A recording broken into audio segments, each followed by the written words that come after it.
So this thing I hear, babies don't eat breakfast. Which children are these who don't eat breakfast? Hey, by the way, it's because they don't sleep. Really? Even you as an adult, imagine this. You get home, you are, your body is so tired. If you're served food, you're like, no, imagine I just want to go and sleep. Like doing normal functions is very, very hard until you sleep. Yes.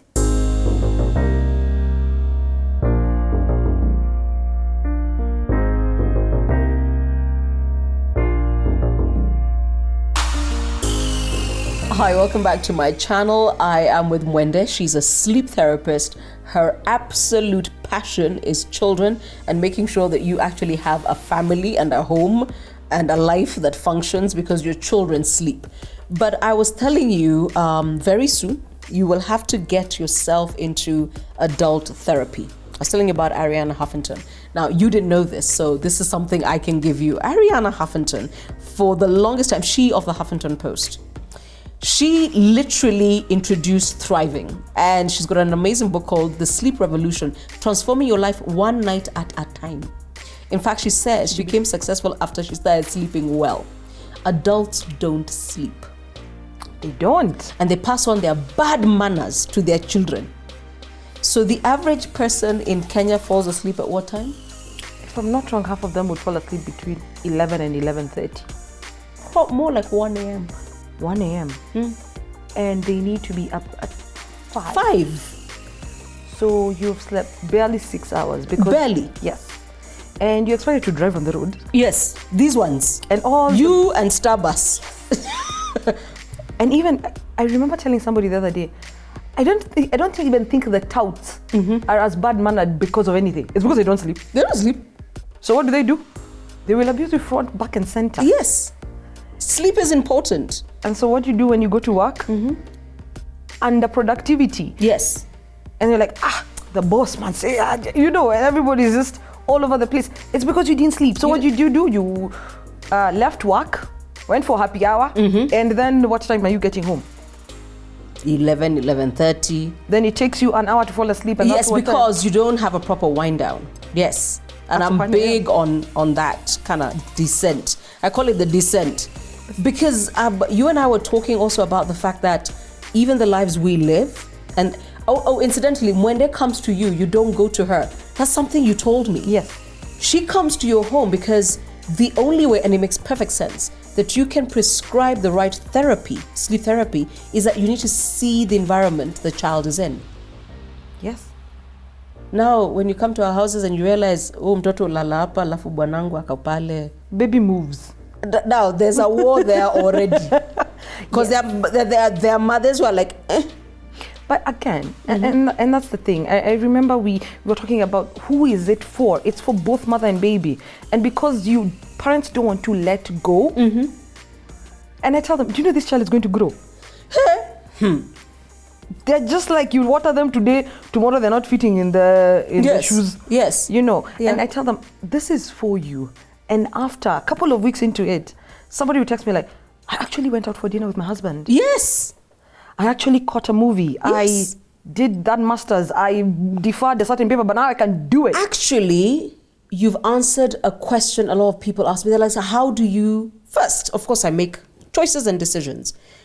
From the time I realized I'm going to be a parent, I'm like, okay, that's 18 years gone, probably 35, for all you know.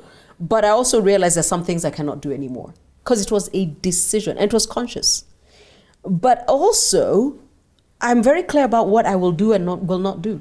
I keep telling people, if it doesn't make me better, doesn't make me happy, doesn't make me money, I don't make time for it.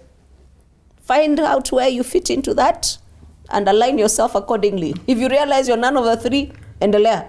You have a school-going child. Yes. So this thing I hear, babies don't eat breakfast. Which children are these who don't eat breakfast? Hey, by the way, it's because they don't sleep. Really? Even you as an adult, imagine this. You get home, you are, your body is so tired. If you're served food, you're like, no, imagine I just want to go and sleep. Like doing normal functions is very, very hard until you sleep. Yes. But then what happens? You try and get into the next day. And you know what? Your energy is running thin. Your patience is running thin. You are shouting at the kids like you just are just a monster, little monster in yourself. But I want you to be able to speak to the heart of the mother right now who's thinking, they'll grow out of it, to speak to the heart of, I always say, nobody gives men an inch, eh? But there are guys who are like, this child has to sleep kosa, babu. Where this marriage is going right now, we cannot deal. And to the heart of the teacher who wishes they could just tell a woman, please make sure this child sleeps more. What 3 things do you want to leave us with about sleep for our children? Okay. 1, they do not outgrow it. 2, wait, that is something people are told. They don't outgrow it. It doesn't happen. What happens later is other things. You see other things. Impulsivity, hyperactivity, your child is biting you, who you've been called to school. That thing. Yes. You know, actually even think bullies are just people who don't sleep. So they just... Yes. So, and dads. In fact, dads, I think dads are my biggest... Actually, right now, I've made very big believers of dads. Yeah, your support group. No, like dads, I think I have made believers out of them because they don't believe it works. But I've met somebody who told me there's a daddy group that somebody gave your number to because you helped them, and they tell other dads, hey, you can't go on like this. You can't go on like this. Okay. You know, men are cautious, eh? It's not drama. Exactly. If the woman says child is sleeping here, they're like, yes. and then later the mother will start complaining, oh, you don't know, you don't come home. Yes, but what's the point? Yeah, I can't deal. And I remember telling one parent, and it was mom and dad, and I told them, you'll always evade coming home. And I told the dad, secretly, you wish she could fix it. But you don't know what to say because you will create a fight. Exactly. So you'd rather not. Exactly. And so what happens, it's other moms telling other moms and telling other moms. So parting short, the small things is, you can get help. This is not normal.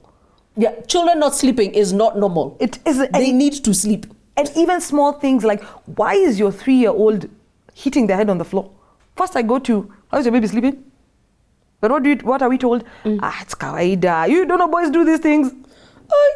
Yeah. You don't know boys do these things. Yeah. But when they get good sleep. They're different animals. And if you went through the comments, people say, I think I got a new baby. My child transformed. God. I don't even know what that is like, but I've seen it. I've visited people. It's 10 o'clock. We're having dinner, but there are children walking around. I'm like, when do these people sleep? You know, I don't mind if I come to your house at about 8 and your kids in their pajamas and they're about to kiss us and go to bed. But it's 10:30. And there's no sign of sleep. And these people are 5 and 6. And there's no sign of sleep. They tell you they will sleep when they sleep. There's no such thing as they will sleep when they sleep. Yes, they are. I have met people who say, I just go to sleep and I leave the child there with a tablet. But that in itself, this blue light, this thing, it activates your brain. It keeps you awake. This thing does not allow people. It was created for you not to sleep. Exactly. But why would you do that to your child? Actually. As a parent, your child's sleep is the first priority. You take care of them.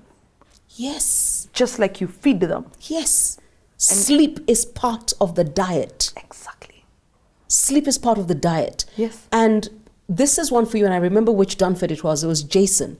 When Jason came back from the Beijing Olympics, I had him in studio, and I was talking about what his day in training looks like. And he talked about the fact that they wake up, they sprint. He said they don't swim. When they're training, they do a lot of weights. They sprint, And he said, and then we have sleep. Apparently it's on the calendar. It's on that diary, sleep.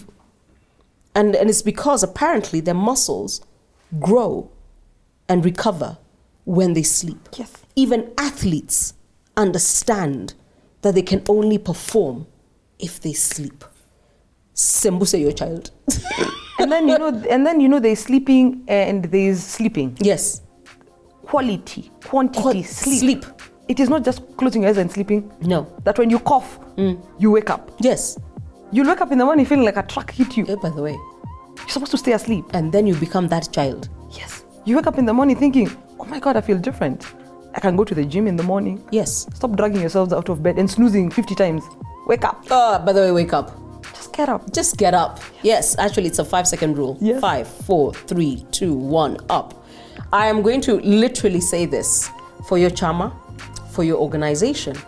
If you actually value the women in your organization, for schools that need this woman to come and just talk about the importance of sleep. Is the problem is you don't even understand the importance of sleep. The sleep therapist, she'll come to you, but do you understand why sleep matters? And the reason, the minute I saw her name on my Facebook, I was like, this is an amazing woman you need to meet. Her name is Mwende. She's a sleep therapist. Find her. And good night.